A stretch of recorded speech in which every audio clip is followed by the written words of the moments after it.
আসসালামু আলাইকুম। অনেকদিন আগে আমরা আমাদের পুকুর থেকে নৌকাটাকে মেরামত করার জন্য উপরে উঠিয়ে রেখেছিলাম। যেহেতু এই নৌকার বয়স প্রায় 1 বছরের বেশি হয়ে গিয়েছে, আমরা কিনেছি, তারপর থেকে নিয়ে এখনো পর্যন্ত এটাকে কোনোভাবে মেরামত করা হয় নাই বা এটার মধ্যে আলকাতরা দেওয়া হয় নাই। সাধারণত নতুন নৌকাগুলোতে এগুলি করতে হয় না, 1 বছরের মতো পুরাতন হলে তখন হচ্ছে নৌকাতে আলকাতরা দিতে হয়। নৌকাটাকে আমরা অনেক আগেই উপরে উঠিয়ে রেখেছি রোদ্রে শুকানোর জন্য, কিন্তু কোনোভাবে এটাকে শুকাতে পারছিলাম না, কারণ ঘন ঘন বৃষ্টির কারণে এটা ভিজে যাচ্ছিল। আলহামদুলিল্লাহ এখন যেহেতু বৃষ্টির পরিমাণ একটু কম, তাই আমরা আজকে বাজার থেকে ধূপ কিনে নিয়ে এসেছি। এর পাশাপাশি কেরোসিন তেল দিয়ে এই ধূপটাকে মাখিয়ে সুন্দর করে এই নৌকার যে ফাঁকা জায়গাগুলি রয়েছে সেগুলি আমরা বন্ধ করে দিব। এর পাশাপাশি কয়েকদিন পরে এটার মধ্যে আমরা আলকাতরাও দিয়ে দিব। বাজার থেকে আধা কেজির মতো ধূপ কিনে নিয়ে এসেছি। এই ধূপটাকে এখন আমাদেরকে সুন্দর করে পাটায় বেটে একেবারে গুঁড়ো করে ফেলতে হবে, যাতে এর মধ্যে কোনো দানা না থাকে। যদি দানা থাকে তাহলে ওইটা দিয়ে ভালো তেমন একটা কাজ করা যায় না বা ভালোভাবে ওইটা ফাঁকাটা বন্ধ করা যায় না। ধূপটাকে সুন্দর করে গুঁড়ো করে নেওয়ার পর এটার মধ্যে আমরা কেরোসিন তেল ঢেলে দিচ্ছি এবং এই কেরোসিন তেল এবং ধূপ দিয়ে সুন্দর করে মাখিয়ে নিচ্ছিলাম।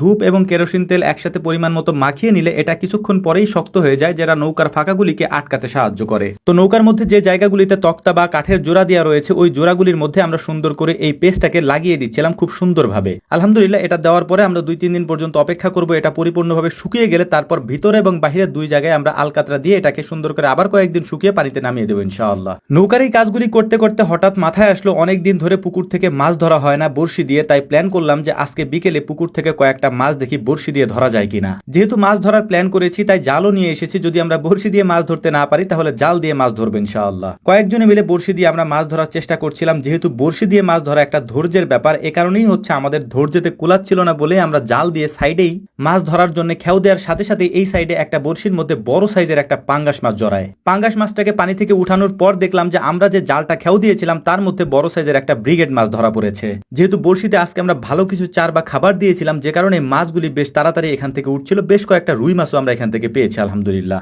মাছগুলি ধরার পর কিছু মাছ আমরা বাড়িতে পাঠিয়ে দিয়েছি। এর পাশাপাশি যে মাছগুলি এখানে ছিল, বিশেষ করে পাঙ্গাস মাছ এবং ব্রিগেড মাছগুলি, এগুলিকে সুন্দর করে কুটে আমরা বাড়ি থেকে নিয়ে এসেছি।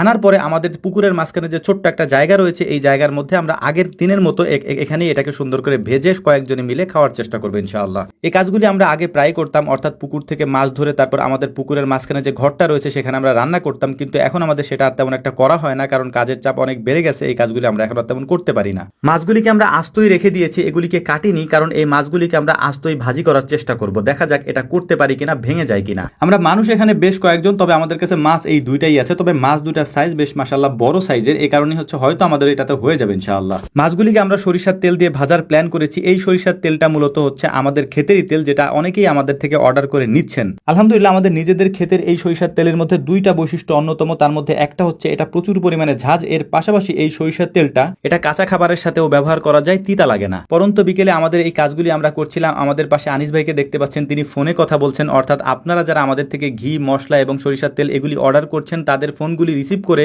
আমাদের নিজ হাতে তৈরি 100% পিওর ঘি, সরিষার তেল এবং মশলাগুলি উনি পৌঁছে দিচ্ছেন আপনাদের হাতে। আলহামদুলিল্লাহ দেখতে দেখতে আমাদের রান্না বান্না শেষ, যদিও এটাকে আমরা সুন্দর করে উল্টাতে পারিনি, যে কারণে এরকম হয়ে গিয়েছে। তো যাই হোক, আমাদের জন্য দোয়া করবেন। আসসালামু আলাইকুম ওয়া রাহমাতুল্লাহ।